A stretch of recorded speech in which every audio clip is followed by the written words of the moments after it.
वृंदावनी विश्वपूजिता विश्वपावनी पुष्पसारानंदिनी च तुलसी कृष्ण जीवनी।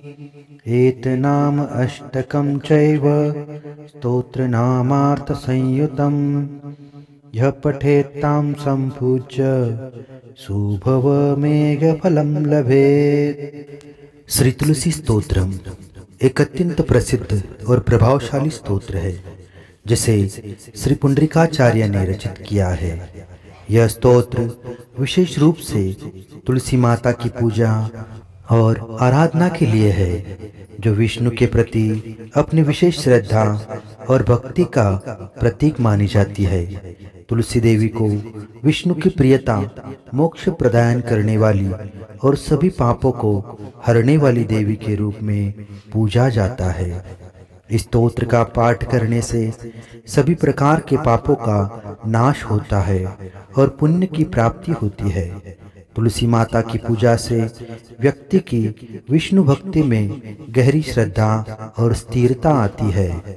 तुलसी देवी के आशीर्वाद से मोक्ष की प्राप्ति का मार्ग प्रशस्त होता है।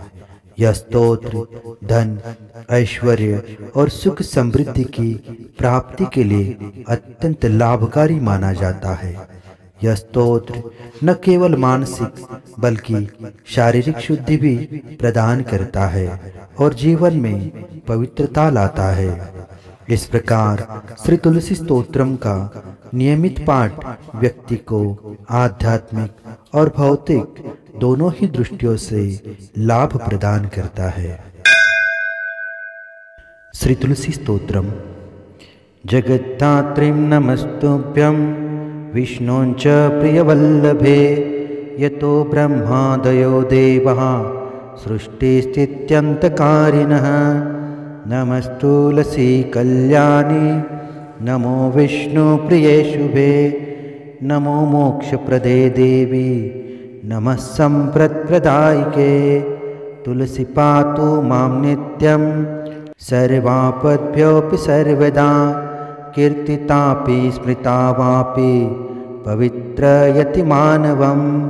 नमामि शिरसा देवीं तुलसीं विलसत्तनुं, यां दृष्ट्वा पापिनो मर्त्या मुच्यन्ते सर्वकिल्बिषात्। तुलस्या रक्षितं सर्वं जगद्देतचराचरं,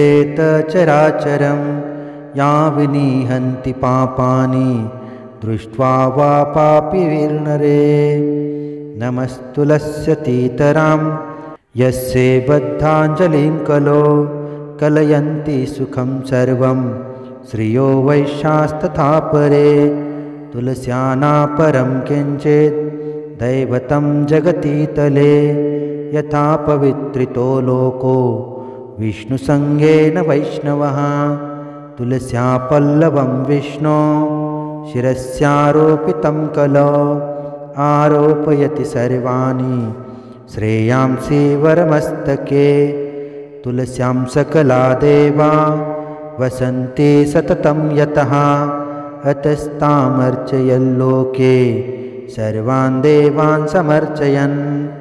नमस्तुलसी सर्वज्ञे पुरुषोत्तमवल्लभे, पाहि मां सर्वपापेभ्यः सर्वसम्पत्प्रदायिके।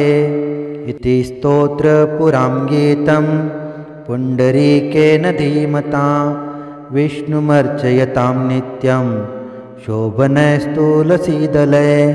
तुलसी श्रीर्महालक्ष्मीर्विद्या विद्या यशस्विनी, धर्म्या धर्मानना देवी देवी देवमनप्रिया। लक्ष्मी प्रिय सखी देवी द्योर्भूमिरचलाचला, षोडशैतानि नामानि तुलस्या कीर्तयन्नरः। लभते सुतरां भक्तिम् अन्ते विष्णुपदं लभेत्। तुलसी भूर्महालक्ष्मी पद्मिनी श्रीर्हरिप्रिया। तुलसी श्री सखी शुभे पापहारिणी पुण्यदे, नमस्ते नारदनूते नारायण मनप्रिये। श्री पुंडरीकृतं तुलसी स्तोत्रम संपूर्णम्।